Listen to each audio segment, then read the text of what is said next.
अगली सुबह उन सभी को समुद्र के किनारे एक लड़की बेहोश पड़ी हुई मिलती है, जिसको देखते ही वो सभी उसे उठाकर झोपड़ी में ले जाते हैं। फिर थोड़ी देर बाद जब उस लड़की को होश आता है तो वो अपने आसपास इतनी गंदी शक्लों वाले आदमियों को देखकर डर जाती है। उसे लग रहा था कि कहीं ये लोग उसे घोड़ी ना बना दें, पर तभी वो लोग उसे कहते हैं कि तुम चिंता मत करो, तुम यहाँ पर बिल्कुल सुरक्षित हो। अब वो लड़की उनकी बात मान लेती है, जिसके बाद वो लोग उसे पीने के लिए नारियल पानी देते हैं और फिर खाने के लिए मछली देते हैं। आगे वो लड़की उन्हें बताती है कि मेरा नाम शालू शातिर है। एक तूफान की वजह से हमारा जहाज डूब गया था, पर मैं किसी तरह से बच गई और इस टापू पर आ पहुंची। अब इन सभी आदमियों ने इतने सालों बाद एक लड़की को देखा था, इसलिए वो सभी उसके साथ मजदूरी करना चाहते थे। फिर उसी रात वो सभी बाहर बैठकर कुछ प्लान बना रहे होते हैं और वहीं मीठा पैरी अंदर शालू शातिर से बातें कर रहा होता है। फिर वो उसे बताता है कि हम सभी क्रिमिनल्स हैं और जहाज से भागने के चक्कर में हम यहाँ पहुँच गए। वहीं बाहर सभी लोग बोट को घूरे जा रहे थे। उनका मन तो कर रहा था कि वो अभी शालू शातिर के पास जाएं और उसे नीचे लिटाकर उसकी टांगे उठा दे। फिर अगले दिन वो सभी मिलकर शालू शातिर से कहते हैं कि हम तुमसे शादी करना चाहते हैं। हम काफी महीनों से यहाँ पर फंसे हुए हैं और इन दिनों हम सिर्फ अपनी हाथ गाड़ी से काम चला रहे हैं, इसलिए अब हमें मजदूरी करने के लिए एक लड़की चाहिए। तभी शालू शातिर उन्हें कहती है कि मैं तुम सबके साथ तो शादी नहीं कर सकती, पर मेरे पास एक आइडिया है। मैं बारी बारी से तुम सबसे बात करूंगी और इसी दौरान जो भी मुझे पसंद आ जाएगा मैं उसी से ही शादी कर लूंगी। अब शालू शातिर का ये प्लान सभी को पसंद आ जाता है और वो लोग उसकी ये बात मान जाते हैं। फिर थोड़ी देर बाद हम शालू शातिर को देखते हैं, जो कि समुद्र के किनारे टोनी के साथ टहल रही थी। अब क्योंकि पहला मौका टोनी को मिला था, तो वो शालू शातिर को इम्प्रेस करने के लिए अपने पिछवाड़े का पूरा जोर लगा देता है। वो उसे कहता है कि मैं बूढ़ा जरूर हूँ, लेकिन मेरे घोड़े में इन सभी से ज्यादा पावर है। अब ये सुनकर शालू शातिर खुश हो जाती है और वो टोनी से सोचने के लिए थोड़ा टाइम मांगती है। उधर बाकी के उम्मीदवार भी उन्हें देख रहे थे और उन्हें पूरा भरोसा था कि शालू शातिर इस बुड्ढे से तो शादी नहीं करेगी। फिर उसी रात हम टोनी को देखते हैं, जिसका मन तो कर रहा था कि वो इन सभी को मारकर शालू शातिर से शादी कर ले, क्योंकि अब टोनी को शालू शातिर से सच्चा वाला प्यार हो गया था और वो उसे किसी भी हालत में छोड़ना नहीं चाहता था।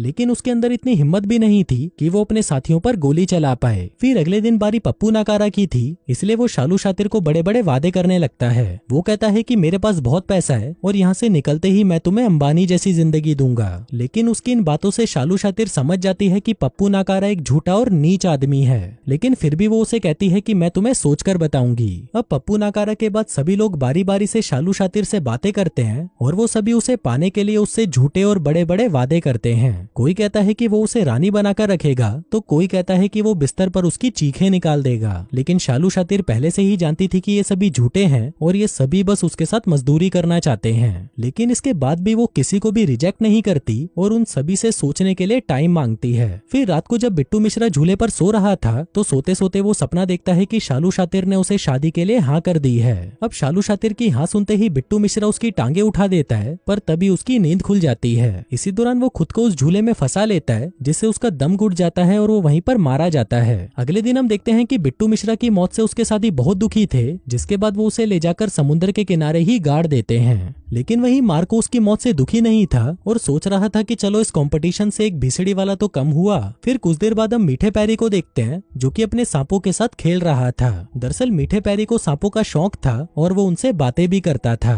उधर जहरीला जॉन अपने चाकू की धार को तेज कर रहा था और इसी बीच उसके पास शालू शातिर आ जाती है। तभी जहरीला जॉन उसे अपना चाकू दिखाता है, जिसको देखकर शालू शातिर की फट जाती है और वो वहाँ से भाग जाती है। वहीं जहरीला जॉन भी उसके पीछे पीछे भागता है। फिर थोड़ा आगे जाने पर शालू शातिर वहीं पर गिर जाती है और तभी जहरीला जॉन भी उसके पास आ जाता है। अब शालू शातिर को लग रहा था कि शायद जहरीला जॉन उसको बचाने वाला है, पर जब जहरीला जॉन उसे फूल देता है तब जाकर शालू शातिर को थोड़ा अच्छा महसूस होता है। फिर रात को जब सभी सो रहे थे तो मीठा पैरी झोपड़ी में सांप लेकर आता है और उसे वहाँ पर छोड़ देता है ताकि वो सांप उसके 2-3 साथियों को मार डाले। पर तभी वो देखता है कि उसका सांप तो किसी को नहीं काटता और उस झोपड़ी से बाहर चला जाता है। अब ये देखकर मीठा पैरी भी बाहर आ जाता है और अब उसे अपने सांप पर बहुत गुस्सा आ रहा था। जिसके बाद वो उसे कहता है कि भिसड़ी के मैंने तुझे इतना खिलाया पिलाया, पर तेरे से मेरा एक काम भी नहीं होता। अब ये सुनते ही उस सांप की सटक जाती है और वो उस मीठे पैरी को ही काट लेता है, जिससे मीठे पैरी की मौके पर ही मौत हो जाती है। फिर अगली सुबह वो सभी मिलकर मीठे पैरी को भी समुद्र के किनारे गाड़ देते हैं। अब मीठे पैरी की मौत से सभी दुखी थे, पर वहीं शालू शातिर मन ही मन मुस्कुरा रही थी। फिर थोड़ी देर बाद शालू शातिर समुद्र के किनारे नहाने जाती है और तभी वहाँ पर इबू अटेला आ जाता है और छुपकर उसे देखने लगता है। वहीं दूसरी तरफ पप्पू नाकारा भी कुछ खिचड़ी पका रहा था। वो बोट में से एक सिलेंडर उठाता है और उसके साथ कुछ छेड़खानी करने लगता है। वहीं जहरीला जॉन भी सभी को मारना चाहता था और इसके लिए वो सभी के खाने में जहर मिला देता है। इसी दौरान वहाँ पर इबू हटेला आ जाता है और जहरीला जॉनी उसे पीने के लिए चाय देता है। हम देखते हैं कि जहरीले जॉनी ने इबू हटेला की चाय में जहर मिला दिया था, पर क्योंकि इबू हटेला को उस पर भरोसा नहीं था